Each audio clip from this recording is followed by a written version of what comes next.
विठ्ठल विठ्ठल हरिपाठ 29वा हरिपाठ आज इथं शरददादांच्या घरी संपन्न झालेला आहे. तर लर्निंग ऑफ द डे, दररोज काय तर आपल्याला नवीन, आपण गेली 29 दिवस दररोज काय ना काय तर आपण हरिपाठानंतर 5 मिनिटं शिकण्याचा प्रयत्न केलेला आहे. आणि त्या सगळ्याच गोष्टी आपण जीवनात जर उतरवत राहिलो तर नक्कीच जीवनामध्ये सगळ्या प्रकारे सुख, समृद्धी, आनंद, ऐश्वर्य नक्कीच येणार, लक्षात घ्या. तर आजच्या दिवसामध्ये बघा, सद्गुरू नेहमी म्हणायचे की स्थिर मन सुखाचा सागर आहे आणि अस्थिर मन दुःखाचा आगर आहे. तर माणसाला, मनाला आनंद कधी मिळतो माहिती आहे? ज्यावेळी मन स्थिर होतं. 3 तास एखादं सिनेमा बघितला, आपण पिक्चर बघितला, 3 तास आपल्याला मनाला आनंद मिळत असतो. कारण का माहितीये? तिथं मन आपलं स्थिर होत असते. आणि ज्या ज्या वेळी मन आपलं अस्थिर असते त्या त्यावेळी आपल्या मनाला दुःख प्राप्त होते, असा आपल्याला अनुभव आहे. मग मन स्थिर करण्याचा उपाय कोणता? अनेक वर्षानुवर्षापासून सर्वच साधू संतांनी मनाला स्थिर करण्यासाठी भगीरथ प्रयत्न केलेले आहेत. पण त्या मनाला अखंड स्थिरता कशामुळे प्राप्त होत्या, त्याचा बोध आणि शोध म्हणजे सगळ्या साधू संतांनी ज्यांनी ज्यांनी आत्मज्ञानापर्यंतचा प्रवास केला त्यांना तो मार्ग माहिती होता. पण सामान्य माणसानं भगीरथ प्रयत्न करून सुद्धा त्या मनाला अखंड स्थिरता कशातनं प्राप्त होत्या. म्हणजे काय बघा, की एक माणूस काय म्हणाला, मी कुत्र्या शेपूट सरळ करून दाखवतो. आणि मग ते कुत्र्या शेपूट एका नळीत घातला आणि तो आयटीत बघायला चालू केला, मी हे कसं सरळ केलं. आणि 5 मिनिटांनी शेपूट नळीतनं निघाल्यानंतर काय झालं, ते परत आणि वाकडं झालं. मग त्यानं कपाळावर हात मारून घेतला. आणि तसं माणसाचं मनाला स्थिरता आणण्यासाठी आता जरा सिनेमाला जाऊन बघूया, मन स्थिर होतंय काय. आता जरा काय तर व्यसन करून बघूया, मन स्थिर होतंय काय. आता जरा हरिपाठला जाऊन बघूया, मन स्थिर होतंय काय. असं वेगवेगळ्या नळ्यात माणूस मन घालून बघाले. आता जरा व्हॉट्सअप बघूया, मन स्थिर होतंय काय. आता जरा गप्पा मारून बघूया, मन स्थिर होतंय काय. पण एवढं सगळं करून पण अनुभव काय आला, असा अनुभव आलाय. मग हे मनाला अखंड स्थिरता प्राप्त करून देण्याचा मार्ग आपल्याला सद्गुरू दाखवतात, लक्षात घ्या. आणि काय सद्गुरूंनी मार्ग दाखवला?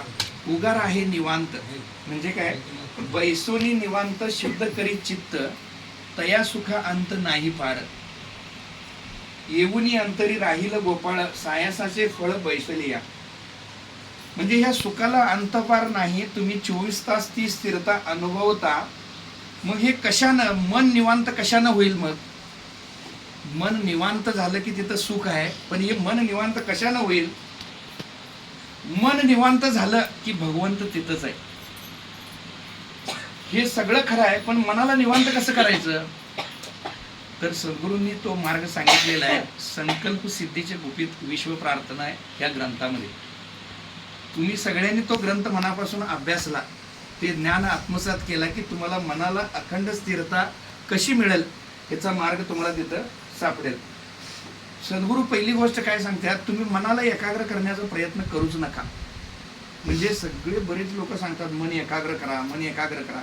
पण जेवढं तुम्ही एकाग्र करायचा प्रयत्न कराल तेवढं ते मन विकाग्र होते, असं सद्गुरू म्हणतात. म्हणजे तुम्ही मी झोपणार आहे म्हणून झोपायचा प्रयत्न केला तर झोप येणार नाही, ती कंटाळणार शेवटी. पण तुम्ही तसंच येणार, कधी झोप लागली तुम्हाला कळणार पण नाही. मनाचं पण तसंच आहे, लक्षात घ्या. मनाला एकाग्र करण्याच्या फंद्यात तुम्ही पडूच नका म्हणतात सद्गुरू. तुम्ही मनाला एकाग्र करण्याऐवजी मनाला त्याची गोडी लावण्याचा प्रयत्न करा. म्हणजे मुलं आहेत बघा, आता ही छोटी छोटी, यांना सारखं आपण अभ्यास कर अभ्यास कर, ते कशाला खेळायला अभ्यास कर म्हणून कुत्री कसं वा वा वा भुकते, तसं सगळे आई वडील त्या पोरांच्या मागच लागलेले असतात. पण ती जेवढं ते जोर जोरात तुम्ही सांगता त्याला अभ्यास करून, तेवढं ती जास्त उन्हाळपणा करणार, तेवढं त्यांचं मन स्थिर होणार नाही. मग ह्याच्या उलट कसं माहिती आहे काय, त्याला जर अभ्यासाची गोडी लागली, त्याला आपण गोडी लावण्याचा प्रयत्न केला तर मात्र ते आवडीनं अभ्यास करणार. बघा, असा अनुभव आपल्याला येतोय की नाही. मग अभ्यासाची गोडी लावली पाहिजे. सुज्ञ आणि शहाणी माणसं ही अभ्यासाची गोडी लावतात. मग हे कसं आहे, ते प्रयत्न कोण करत नाहीत. जे शहाणे असतात ती गोडी लावण्याचा प्रयत्न करतात.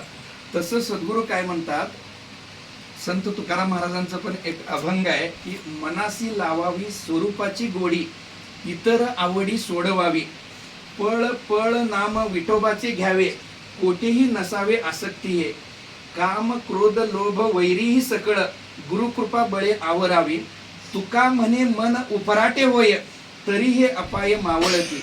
म्हणजे काय म्हणतात इथं तुकाराम महाराज, मनाला देवाची गोडी लावली पाहिजे, स्वरूपाची गोडी लावली पाहिजे. स्वरूपाची गोडी म्हणजे देवाची गोडी. म्हणजे पहिला उपाय काय, म्हणजे फर्स्ट अँड लास्ट उपाय काय, पळ पळ नाम विठोबाचे घ्यावे. क्षणाक्षणाला, म्हणजे हरिपाठात आपण म्हणतोय क्षणभरी सर्व सुख गोडी साई शास्त्री निवडी, रिकामा अर्धघडी राहू नको. म्हणजे तू एक क्षण सुद्धा तुझ्या जीवनातला वाया घालवू नको, तू नाम घे. मग जेव्हा जेव्हा रिकामपण मिळतं तेव्हा तेव्हा तुम्ही देवाचं नाव घ्यायला पाहिजे, असं साधू संतांनी सांगितलं होतं. पण सद्गुरूंनी त्याच्या पुढे एक पाऊल जाऊन सांगितलं की नाम घेणं हे चांगलंच आहे, पण नामापेक्षा विश्व प्रार्थना म्हण. नाम हा मंत्र आहे, तर प्रार्थना हा महामंत्र आहे. प्रार्थना म्हटल्यानं म्हणजे नाम घेतल्यानं ते नामाचा अर्थबोध न झाल्यानं ते वृक्ष आणि कंटाळवानं होऊन माणूस घ्यायचं सोडून देतोय.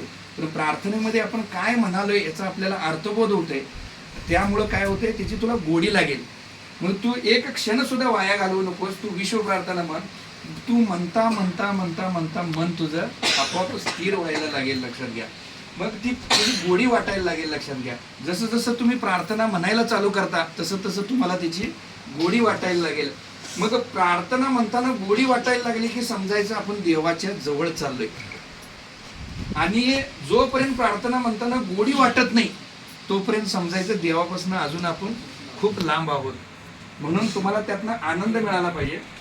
ही जी विश्व प्रार्थना आहे ही क्षणाक्षणाला म्हण, पळ पळ म्हण, रिकामपणी म्हणत राहा. मग तुम्ही म्हणणार आम्हाला वेळ कुठं आहे, लय व्याप आहे, आम्हाला लय व्याप आहे, लय बिझी आहे, लय बिझी आहे. मी परवा म्हटलं की तुम्हाला, म्हणजे आमच्या तर व्यापारी पण बरीच म्हणत असेल, ए मला लय काम आहे, लय काम आहे, लय काम आहे, लय व्याप आहे, लय व्याप आहे. खात्यावर किती पैसे, 3000 रुपये. मग बिझी राहून कधी तुम्हाला सांगू, वेळ तुम्हाला भरपूर मिळत असते. म्हणजे मला अगदी लहानपणापासून आज 25 वर्ष झाला माझा अनुभव आहे. तुम्ही कुठलीही नोकरी करत असा, व्यवसाय करत असा, उद्योगधंदा काहीही करत असा, आता वेळ आहे की नाही. आता इथनं आम्ही नरवाडला जाणार, वेळ आहे की नाही, वेळ आहे की नाही, होऊ शकते की नाही प्रार्थना. नंतर आपण इतर ऍक्टिव्हिटी बराच, म्हणजे 24 तासातला असा रिकामा वेळ आपल्याला बराच मिळत असतोय. वेळ भरपूर आहे. वेळ कुठं आहे, वेळ कुठं आहे म्हटलं तर वेळ नाही, अशीच व्यवस्था तुमच्या जीवनात निर्माण होणार. वेळ भरपूर आहे, भरपूर आहे. हे असं रिकामा जाणारा फालतू कचरा विचार करण्यात जे आपण वेळ घालवतो, चिंतेचे, काळजीचे, तर तो जरी वेळ वापरला तरी तुम्हाला देव भेटेल असं सद्गुरू म्हणतात. पण आपल्याला हे जर विस्मरण आहे, लक्षात घ्या. जाताना मग ते आठवत नाही आपल्याला, सगळं इकडं तिकडं तिकडं तिकडं बघत जातोय आपण, म्हणतात सद्गुरू. तुला जर म्हणजे खरोखर देव भेटायचा असेल आणि अखंड स्थिरता मनाला प्राप्त करून घ्यायचं असेल, ही रिकामा अर्धघडी तू राहू नको.